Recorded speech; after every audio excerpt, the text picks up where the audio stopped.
ஆண்டவரின் அருள்வாக்கு நம்முடைய வாழ்வின் செல்வாக்கு. இயேசுவில் பிரியமானவர்களே, மீண்டும் ஒரு நாள் கடவுள் தரக்கூடிய அழகும் அற்புதமும் அருளும் ஆற்றலும் நிறைந்த நாள், மகிழ்வின் நாள், மன நிறைவின் நாள்.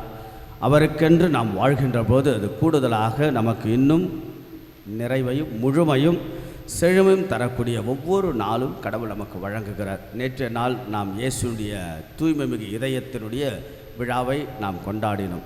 அடுத்த நாள் உடனடியாக இன்றைக்கு தாய் திருவை தூய மரியாளினுடைய மாசற்ற இருதயத்தினுடைய விழாவை கொண்டாட நமக்கு ஒரு அழைப்பு. 17ஆம் நூற்றாண்டு வரை தூய மரியாளின் மாசற்ற இதயம் திரு அவையில் கொண்டாட்டமாக இல்லை, கொண்டாடப்படவில்லை. இப்படிப்பட்ட ஒரு விழாவும் இல்லை. பிறகு 17ஆம் நூற்றாண்டின் இறுதியில்தான் புனித ஜான் யூட்ஸ் என்பவர் இயேசுவின் தூய்மை மிகு இதயத்தை பற்றி மறைவுரை ஆற்றி கொண்டிருக்கின்ற போது அவருக்குள்ளாக ஒரு எண்ணமும் ஒரு வெளிச்சமும் ஏற்படுகிறது.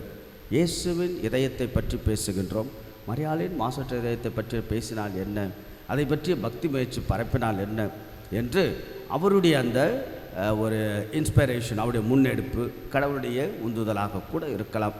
ஆக இப்படியாக மரியாளின் மாசற்ற இதயத்தை பற்றி பேச ஆரம்பிக்கிறார்.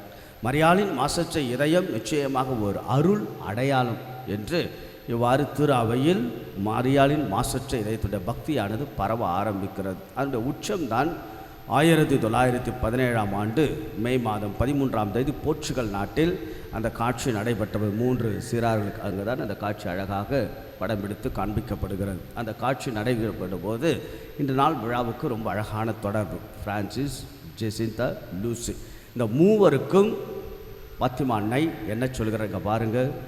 அதாவது ஒரு காட்சி இந்த 3 குழந்தைகளுக்கு வழங்கப்படுகிறது. மாதா காண்பிக்கிறாங்க, ஆன்மாக்கள், பாவிகளின் ஆன்மாக்கள் நரகத்தில் படுகின்ற வேதனைகளை பாருங்கள் என்று மாதா அந்த காட்சியை காண்பிக்கிறாங்க. குழந்தைகள் அந்த காட்சியை பார்த்து கலவரமாகிறார்கள். மனசுக்குள்ளாக ஒரு வகையான குழந்தைகள் இல்லையா, மனசுக்குள்ளாக ஒரு வகையான வேதனை. உடனே மாதா சொல்கிறாங்க, ஆக இப்படிப்பட்ட இந்த நரகத்தில் படுகின்ற ஆன்மாக்கள் வேதனைகள் தணிய வேண்டுமென்றால் கடவுள் விரும்புவது பாவிகளின் மனமாற்றத்தை, பாவிகளின் ஆத்மாவை மரியாளின் மாசற்ற இருதயத்திற்கு ஒப்பு கொடுக்க வேண்டும் என்று இறைவன் விரும்புகிறார். அது மட்டுமல்ல, மீண்டுமாக ரஷ்யா அதுவும் மரியாளின் மாசற்ற இருதயத்திற்கு ஒப்பு கொடுக்க வேண்டும் என்று அங்குதான் மரியாளின் மாசற்ற இருதய பக்தி இன்னும் வலுப்பெறுகிறது.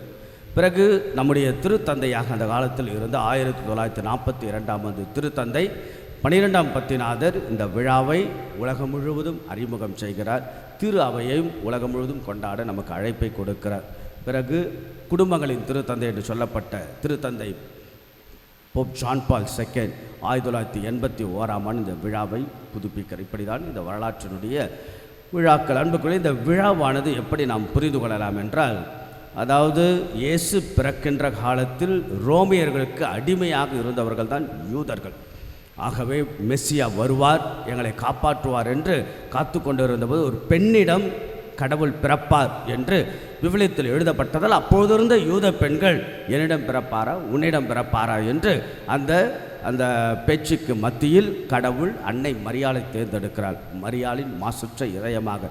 ஆக ஆண்டவர் கடவுள் பிறக்க என்றால் அந்த உதிரம் தூய்மையாக இருக்க வேண்டும். அந்த உதிரம் தேர்ந்தெடுக்கப்பட்டதான் அன்னை மரியாளுடைய அற்புதமான இது கடவுளால் தேர்ந்தெடுக்கப்பட்டது, pre planned by God's design என்று சொல்லலாம்.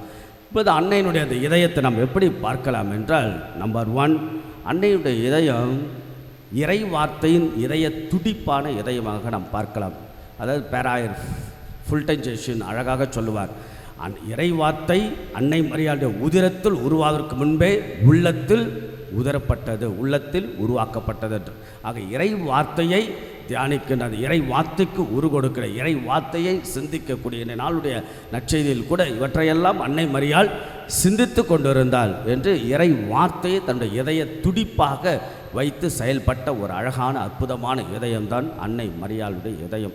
2வது, அன்னை மரியாளுடைய இதயம் மகிழ்வாரோடு மகிழ்கின்ற இதயம்.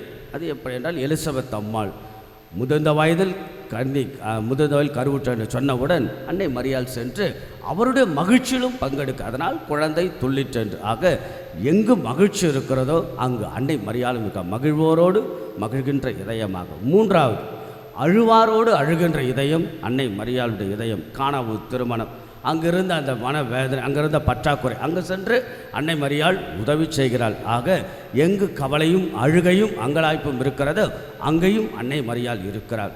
நான்காவது, சிலுவையால் குத்தி ஊடுருவப்பட்ட இதயம்தான் அன்னை மரியாள் இதயம். ஆக தன் வாழ்நாள் முழுவதும் அது குழந்தையை பெற்றெடுக்க இடமில்லாமல், கணவனை அறியாமலே கருத்தாங்கியது, ஏரோதினால் ஆபத்தென்று வியாகுல அன்னையாக தன் வாழ்நாள் முழுவதும் சிலுவைகள், துன்பங்கள், துயரங்களால் குத்தி ஊடுருவப்பட்ட இதயமாக அன்னையின் இதயம்.